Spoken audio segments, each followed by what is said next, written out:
안녕하세요. 다문화 선교회 두 번째 예배를 드리도록 하겠습니다. 오늘은 첫 번째 이제 오리엔테이션이고, 오늘 두 번째 만남인데, 예수님은 어떤 분이신가? 그래서 예수는 어떤 분이니까라는 논제를 가지고 한번 저희가 살피도록 할게요. 오늘 드리는 말씀과 이 교재가 하나님이 함께 하셔서 여러분들한테 잘 전달이 됐으면 하는 마음을 기도하는 마음으로 제가 말씀을 전해드리도록 하겠습니다.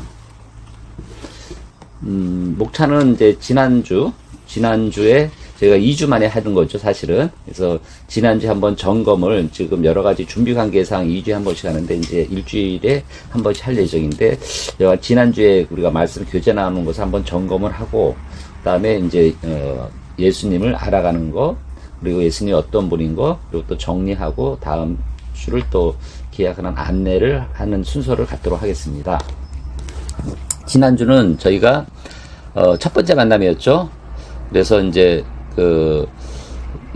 예수님은 어떤 분인가에 대한 성경 공부, 그러니까는 거기에 대한 공부를 좀, 준비를 하는 거를 좀 했으면 좋겠고, 그 다음에 이제 지난주에 암송을 요한복음 1장 1절 암송과 마태복음 16장 16절 두 개의 암송에 대한 여러분과 나눴어요. 저도 이제, 물론 이제 암송을 하지만 다시 한번 이걸 되새기면서 말씀을 하니까 또 많은 좀 은혜를 받고 또 하는 것 같아요. 그래서 암송은 참 은혜롭다, 이런 생각을 합니다. 그래서 지난주는, 요한복음 1장 1절 암송, 태초에 말씀이 계시니라.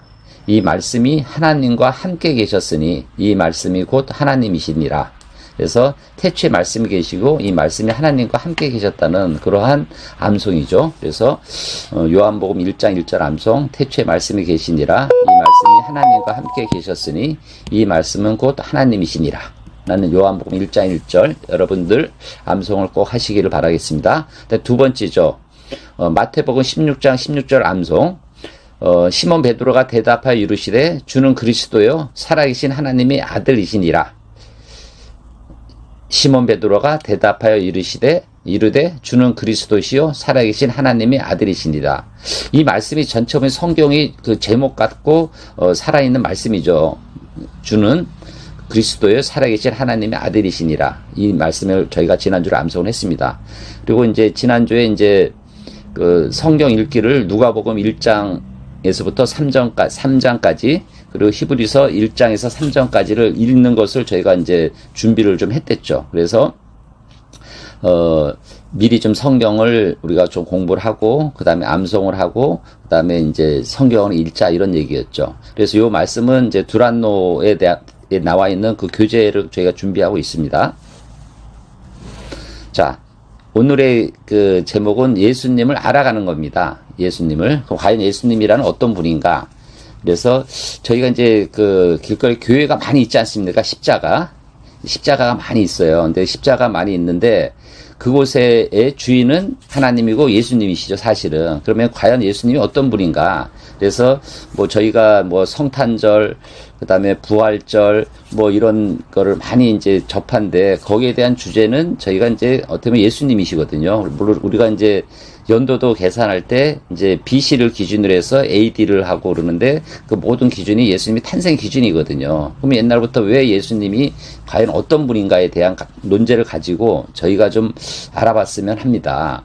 그래서 언제부턴가 거리마다 우리가 이제 십자가 달린 건물이 많이 있죠. 그래서 우리가 어딜 가더라도 십자가에 대한 건물이 있는데 그곳은 우리는 교회라고 부르는 것이죠. 어떻게 보면 이 교회가 기독교의 상징입니다. 그래서 우리나라가 이제 시작할 때부터 이제 교회가 온 게 한 100년 정도 되거든요. 그때 이제 어떻게 보면 100년 전에 조선시대죠, 사실은. 저희가 지금 현재 2023년도니까는 100년이면 1923년이죠. 네, 어떻게 보면은 조선시대 그 전인데, 그때 이제 영국 선교사들이 오셨을 때 좀 무서운 마음을 갖고 한국을 오셨다 그래요. 왜냐면은, 배를 타고 40일간 항해하면서 오면서 낯선 조선에 가면은, 자기를 양놈 귀신이라 하고 물로도 하고 어떻게 보면은 뭐 진짜 오물 같은 걸 투석을 하면서 가라 그러한 곳을 자기가 진짜 예수님을 전하는 마음으로 지금 한국에 오신 거거든요. 그때 이제 조선시대 와서 한일 합방을 겪고 일제의 수탈을 겪고 또 해방이 되고 이런 분들이 어떻게 보면은 기독교인들이 오셔서 한국을 많이 부흥을 하신 거죠. 그래서 지금 현재도 선교사 중에 많은 분들이 한국 분들이 지금 아프리카 뭐 동남아 이렇게 많이 나가 있어요. 저희가 속한 교단도 뭐 인도네시아라든지 캄보디아에 많이 나가 있으시거든요. 그런 마음으로 지금 우리나라 선교사가 가는 건데 지금 여기 한국에 오신 모든 단문화인 분들도 마찬가지로 그 고국에서 이쪽에 오셔서 이제 어떻게 보면은 좋은 기회에 하나님 말씀을 접하면서 그거를 좀 믿고 고국에 가서 또 전하는 그런 소소한 마음가짐 갖고 저희가 이제 시작하는 겁니다, 사실은. 그러듯이 그러면 우리가 왜 이걸 시작하느냐 거기에 대해서 이제 과연 예수님이 어떤 분인가에 대해서 저희가 좀 알아가서 저희가 좀 한 걸음 나가서 하면은 저희가 좀 좋은 우리가 어떻게 보면 교제가 되고 하나님의 말씀을 전하는 전도자 사역자의 마음이 되지 않을까 그런 마음에서 제가 이 말씀을 전하는 겁니다. 그래서 이제 보면은 여간 보물인 예수 그리스도를 저희가 소개하는 겁니다. 그래서 여러분들이 예수님을 만나보셨으면 좋겠고, 그리고, 그가 대표하는 하나님 나라에 대해서 좀 알아갈 수 있는 그런 것을 했으면 좋겠어요. 근데 그것을 제가 그냥 전하는 게 아니라, 성경을 기준으로 해서 성경 말씀을 토대로 해서 저희가 말씀을 전하도록 할 겁니다. 그래서 아까 제가 말씀드린 대로 이제 성탄절은 우리가 이제 어렸을 때 크리스마스 기념일 산타크로스 할아버지를 대변하는 것, 그 주체가 어떻게 보면 예수님이시거든요. 부활절도 마찬가지로 우리가 전국 부활절 예배 여의도나 부활절 예배를 많이 드리죠. 그리고 아까 얘기한 대로 우리나라 전체 기준을 예수님 태어난 탄생을 기준으로 나누는 그러한 기준이 되는 예수님의 탄생, 예수님은 어떤 분인가. 그래서 이걸 한번 오늘 이 교제를 나누고 다음 주도 한번 더 해서 예수님이 공생에 대해서 한번 나눌까 하는 생각도 갖고 있어요. 그만큼 이 성경의 기준은 예수님이시다. 그래서 예수님에 대해서 알아가는 그런 과정을 갖도록 하겠습니다. 자, 3번. 예수님이 어떤 분이신가? 우리가 이제 사람을 소개하지 않습니까? 저도 이제 김다인 목사가 어떤 사람이고 이제 소개를 하듯이 예수님이라는 분도 저희가 소개를 하려고 그래요. 그래서 예수님이 소개라는 것을 우리가 그냥 말로서 하는 게 아니라 성경에 이게 나와 있거든요. 그래서 성경에 보면은, 이제 마태복음 2장 1절의 말씀에 보면은, 유대 베들레헴에서 이제 탄생하시고, 애굽에서 피신하시고, 헤롯 사망 후 갈릴리 나사렛에서 이주하셔서 그곳에 성장하게 됩니다. 예. 그래서 이제 마태복음 2장 1절 말씀에 헤롯 왕 때에 예수께서 유대 베들레헴에 나심에 동방으로부터 박사들이 예루살렘에 이르러 말하되 이렇게 나와 있어요. 이게 이게 어떻게 보면 성경 말씀에 여러분 성경책 보시면 마태복음 1장에 헤롯 왕 때 예수께서 유대인이에요. 유대인. 그러니까 국적은 유대인이고 출생은 베들레헴에서 나셨고 성장은 나사렛에서 성장을 하신 거죠. 이것이 성경에 나와 있는 거예요. 그래서 우리가 이제 자기를 소개할 때 저는 경상도 어디입니다. 그리고 태어난 곳은 어디서 태어났습니다. 한국 사람이고 그리고 성장은 서울에서 아니면 평택에서 이렇게 자랐습니다. 이러듯이 소개하듯이 예수님도 유대인이고 베들레헴에서 탄생하셨고 나사렛에서 성장하십니다. 그래서 나사렛 예수 이렇게 충하했듯이 우리가 성가 탄신일 때도 베들레헴에서 나셨다 얘기를 하고 지금 이스라엘 유대 쪽이 많지 않습니까? 그게 이스라엘 그게 유대인들 그러니까 유대인이란 얘기죠. 그다음에 마태복음 2장 23절에는 나사렛이란 동네에 가서 사니 이는 선지자로 하신 말씀에 나사렛 사람이라 칭함을 하심을 이루려 함이니라 이렇게 나와 있어요. 나사렛에 사셨다는 얘기죠. 근데 이거는 이제 성경에 이루기 위해서 이게 모든 것이 우리 이제 하나님이죠. 하나님이 다 계획하셔서 이루게 하기 위해서 성경 말씀을 이루게 하기 위해서 이제 역사하신다는 얘기죠. 그러면 예수님이 어떠한 분이신가? 예수의 어린 시절은 어떠했습니까? 누가복음 2장 52절에 보면 예수는 지혜와 키가 자라가며 하나님이 사람에게 더욱 사랑스러워 가시더라. 그러니까 인간적인 모습이 있으신 거예요. 살아시면서. 그러니까는 이제 우리가 살펴보겠지만 예수님은 인간이면서도 어떻게 보면 하나님이신 신적인 거기가 동시에 갇혀 있다는 얘기죠. 그래서 성경에 예수가 어떻게 묘사가 되었냐는 거는 마태복음 4장 2절, 저희가 오늘 말씀을 기준으로 오늘 설명할 겁니다. 마태복음 4장 2절에 보면 40일을 밤낮으로 금식하신 후에 줄이신지라. 그러니까 금식하시며 줄이신지라. 그러니까 어떻게 인간적인 모습이죠. 요한복음 4장 6절에는 거기 또 야곱이 우물이 있더라. 예수께서 길을 가시다가 피곤하여 우물 곁에 그대로 앉으심에 신이 때가 6시쯤 되었더라. 인간적인 모습이 자꾸 묘사가 되는 거죠. 마가복음 4장 38절 말씀도 예수께서는 고물에게 베개를 베고 주무시더니 제자들이 깨우며 이르되 선생님이여 우리가 죽게 된 것을 돌보지 아니하시니까 하니. 그러니까는 인간적으로 주무시는 거예요. 잠도 주무신다는 얘기죠. 요한복음 11장 35절 말씀은 예수께서 눈물을 흘리시더라. 그러니까 인간적인 모습, 잠도 주무시고 눈물도 흘리시고 금식도 하시고 기도도 하시고 이런 인간적인 모습이 나타났다는 모습을 볼 수 있는 거죠. 그래서 우리는 이러한 예수의 모습에서 우리는 무엇을 느낄 수 있습니까? 줄이시고 피곤하시고 슬퍼 눈물을 흘리시는 등의 모습에서 예수님이 인간적인 면을 알 수 있다는 것입니다. 그래서 예수님은 우리가 2000년 전에 인간적인 모습으로 사셨다는 것을 우리 성경에 나와 있는 것이죠.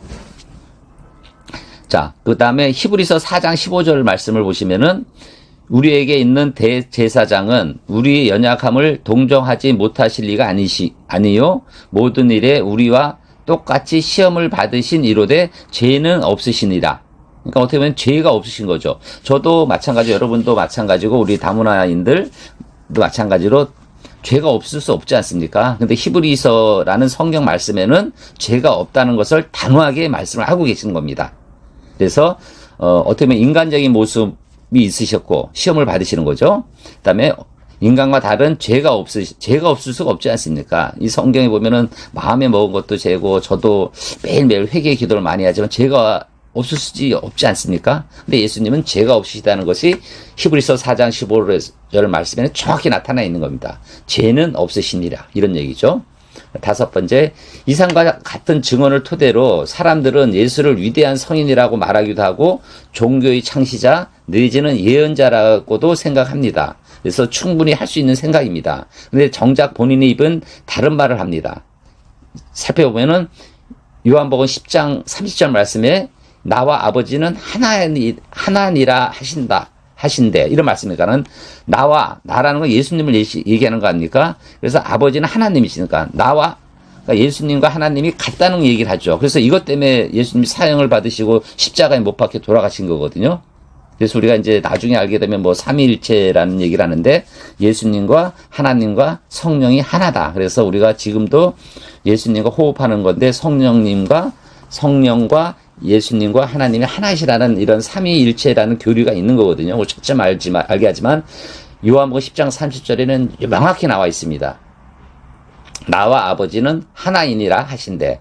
그러니까 예수님과 하나님이 하나라는 이러한 것을 우리가 아셔야 되는 겁니다. 그래서 정리하여 말씀드리면은 예수님은 인간적인 면도 있고 그다음에 어떻게 보면은 다른 죄 없으신다는 그런 말씀도 있고 또 하나는 하나님과 동격이라는 말씀이 있는 거죠. 이거에 대한 것이 우리가 예수님에 대한 그런 겁니다.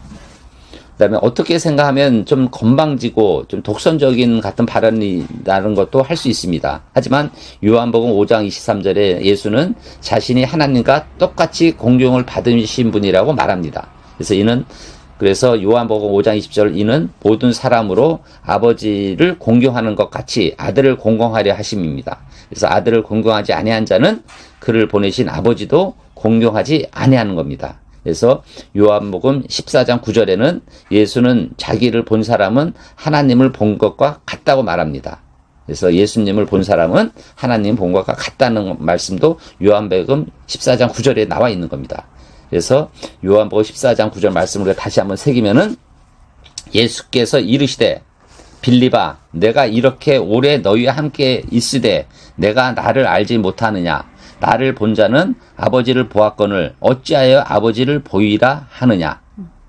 이게 말씀을 우리가 정독을 하게 되면은 자기를 보면 아버지를 봤다는 그런 말씀이란 얘기죠. 그래서 예수님은 어떻게 보면은 이제 하나님과 같다는 그러한 말씀을 성경에 나타내고 있는 겁니다. 그다음에 7번, 본인이 말도 중요하지만은 그 곁에 있는 사람의 증언 또한 중요합니다. 그래서 저희가 이제 마태복음 14장 33절 말씀에서도 보면은 배에 있는 사람이 예수께서 절하여 이르되 진실로 진실로 하나님 아들 이로소이다 하더라. 이런 말씀이 보면은 이 증언, 옆에 있는 사람들이 증언을 하는 거죠. 성경에 마태복음 14장 33절에. 그다음에 27장 마태복음 27장 54절 말씀도 백부장과 그와 함께 예수를 지키는 사람들이 지진과 여러 가지 일을 보고 두려워하고 있었을 때 이분이 고백을 합니다. 참으로 이분은 하느님의 아들이셨다는 고백을 합니다. 그래서 예수님 사망 시 성소 휘장이 찢어지고 지진이 일어나며 무덤이 열리고 시신이 일어남, 이런 것은 로마 병사들 많은 사람들이 이제 보였던 거죠. 예수님 사망 때 이제 성소가 찢어지고 지진이 일어나고 무덤이 열리고 시신이 일어나, 이런 모든 병사들이 많이 본 거죠.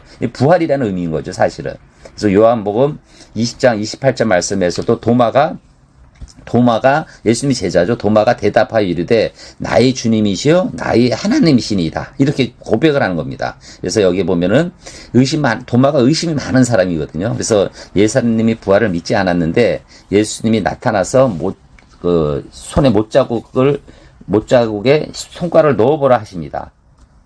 그래서 믿는 자가 되라 하시는 말씀이죠. 그래서 도마가 예수님이 손가락을 넣어서 십자가의 어떻게 못자국을 보시고 이제 고백을 하는 거죠. 그래서 도마가 대답하여 이르되 나의 주님이시여 나의 하나님이시다는 고백을 하는 겁니다. 그래서 여기에 공통점의 의견을 요약해 보면은 예수님을 하나님의 아들 또는 하나님이라는 증언을 하는 거죠. 그래서 어떻게 보면 예수님이 하나님의 아들임과 동시에 하나님이라는 것을 우리가 이제 증거하는 것을 보게 되는 겁니다.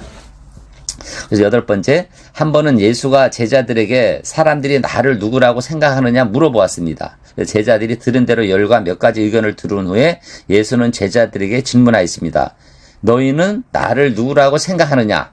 여러분, 이 질문을 저에게 질문을 하고 지금 이 말씀을 들은 여러분도 한번 생각을 해보십시오.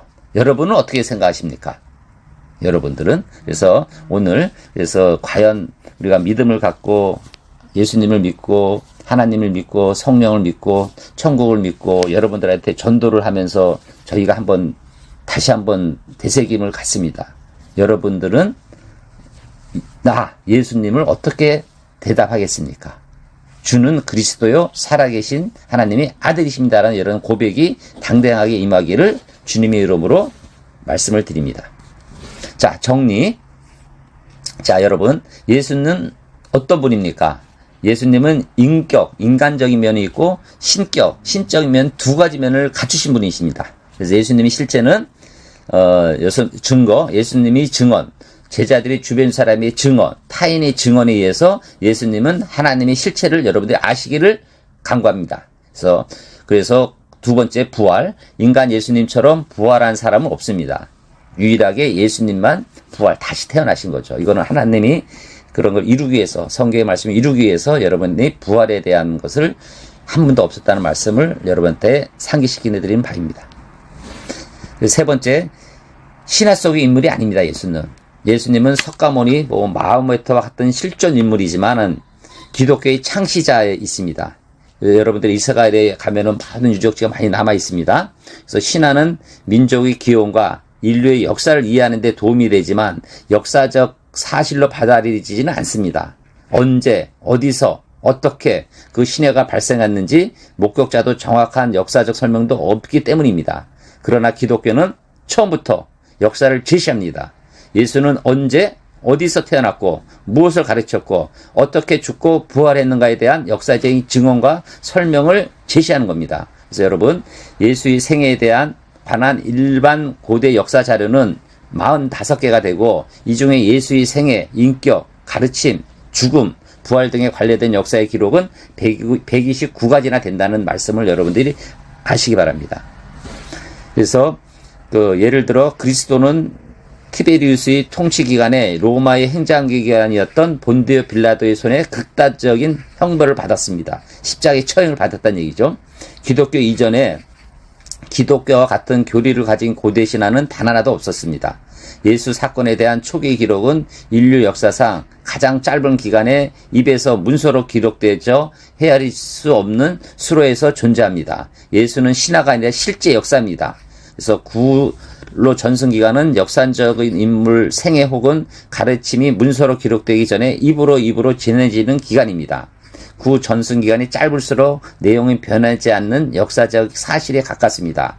여러분, 당군 신화의 구 전승기간은 약 3600년 전이고 부처님은 약 230년, 600년, 무하마드는 130년, 공자의 가르침은 400년, 알렉산더 대왕은 400년, 티베리우스 황제는 80년, 예수님은 30년, 60년 전, 사도 바울의 가르침은 18년, 35년 전에 구 전승기간이 짧은 기간 많고 신뢰성이 높다는 얘기죠. 그래서 예수님이 그러한 거는 짧은 30년, 60년 동안 구전에 대한 것을 기록한 것이 성경의 말씀이란 얘기죠. 그래서 성서만큼 많은 개수의 사본이 존재하는 기록물은 없습니다. 사본의 수가 많을수록 내용의 신뢰성은 높다고 할 수 있는데 신약 성경의 사본은 24,000여개나 됩니다. 더구나 사본들끼리 비교했을 때 그 내용이 놀라운 만큼 일치합니다. 예수는 이 세상에 살아있는 역사적 인물 중에 가장 확실한 역사적 신뢰성을 가졌다고 할 수 있습니다. 그래서 여기에 대한 말씀은 저희가 1:1 제자 양육 성경 공부, 예수는 어떤 분일까라는 것을 제가 정리하여 말씀을 드리는 겁니다. 여러분, 이제 마치고 저희가 안내를 해드리겠습니다. 그래서 여러분 한 주의 삶을 한번 여러분들이랑 저랑 나눴으면 합니다. 그래서 저도 한 1분간 오늘 한 주 동안, 2주 되죠. 2주 동안 내가 과연 어떻게 살았는가, 내가 과연 하나님 말씀을 붙잡고 기도하면서 예수님이라면 어떻게 살았을까, 성령님이 오셔서 나가 호흡하면서 어떻게 살았는가에 대한 묵상을 가지시면서 여러분 다다음 주에 만날 때까지 여러분들이 좀 승리하는 삶이 됐으면 좋겠습니다. 그래서 저도 이제 목회일을 이제 준비하고 있지만은 세상적인 일과 목회일을 병존하면서 하는데 때가 되면은 목회일만 전념할 생각을 갖고 있습니다. 그래서 여러분도 생활을 하면서 하루하루 살면서 내 가족들, 내 주변 직장인들, 주변 사람들한테 평신도의 삶을 갖고 여러분들이 그리스도의 향을 좀 나타냈으면 하는 마음을 갖습니다. 저도 많이 부족하지만은 그 마음을 갖기 위해 노력을 많이 하는데 여러분들은 노력만 하지 않고 실천하여 승리할 수 있는 믿음을 가졌으면 좋겠다는 말씀을 갑니다. 그래서 여러분들 하나님에 대한 믿음을 확신하시길 바라고, 우리 다문화 선교회가 나가는 길에 여러분들이 한 걸음 한 걸음에서 큰 물질길에서 큰 강을 이루고 큰 바다가 이루는 그러한 것이 됐으면 하는 말씀입니다. 그래서 이번 주 성경 암송은 요한복음 저번 주 성경 암송이죠. 그래서 요한복음 1장 1절 말씀과 그다음에 마태복음 16장 16절 말씀을 다시 한번 되새기고, 그다음에 다음 주 성경 읽기는 누가복음 1장 3절에서 히브리서 1장 3절까지 읽기를 바라겠습니다. 자, 이번 주 성경 암송입니다. 그래서 마태복음 28장 19절 20절 말씀. 이제 성경 암송은 제가 참 은혜를 많이 받아요. 이렇게 저도 이제 나이가 있다 보니까 좀 암기력이 떨어지는데 이렇게 암기하는 걸 보고 하면은 참 도움이 많이 되는 것 같아요. 그래서 한번 여러분들 꼭 암송을 하시길 바라고, 암송이 좀 어려우면은 5번이든 10번이든 자꾸 읽으면서 묵상하기를 바라겠습니다. 자, 오늘 암송은 마태복음 28장 19절 20절 말씀입니다. 그러므로 너희는 가서 모든 족속으로 제자를 삼아 아버지와 아들과 성령의 이름으로 세례를 주고 내가 너희에게 분부한 모든 것을 가르쳐 지키게 하라. 볼지어다 내가 세상 끝날까지 너희와 항상 함께 있으리라 하시니라. 여러분, 여기서 핵심은 아버지와 아들과 성령입니다. 아버지와 아들과 성령으로 세례를 주는 거죠. 그래서 여러분, 아버지 하나님, 예수님, 성령, 이거라는 거가, 또 하나는 끝날까지 너희와 함께 있으리라 하시니라, 이 말씀입니다. 저도 또 끝까지 함께 한다는 얘기고, 이 말씀을 들으는 여러분도 항상 함께 있으리라 하시는 이 마태복음 28장 19절 20절 말씀을 간직하시기 바랍니다. 여러 가지 있지만은 아버지와 아들과 성령의 이름으로 세례를 주고 세상 끝날까지 너희와 항상 함께 있으리라 하시니라. 이 말씀을 여러분 묵상하기 바랍니다. 자, 오늘 말씀은 마태복음 28장 19절 20절 말씀입니다.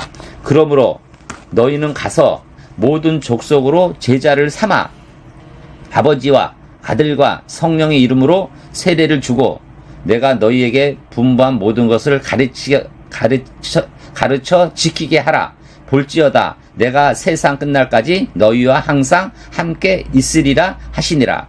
여러분, 다른 구절은 모르더라도 내가 세상 끝날까지 너희와 항상 함께 있으리라 하시니라. 이 말씀을 꼭 묵상하기 바랍니다.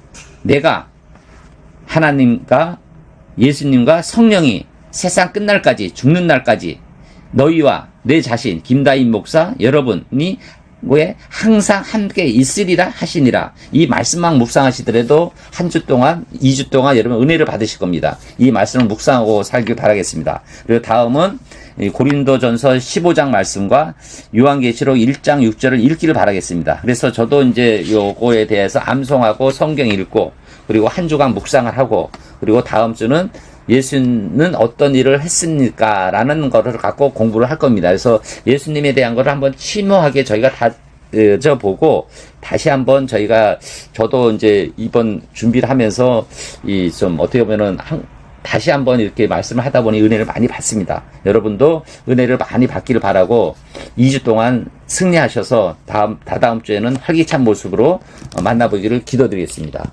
감사하고 여러분들에게 하나님과의 은혜와 사랑이 함께하기를 기도드리겠습니다. 감사합니다.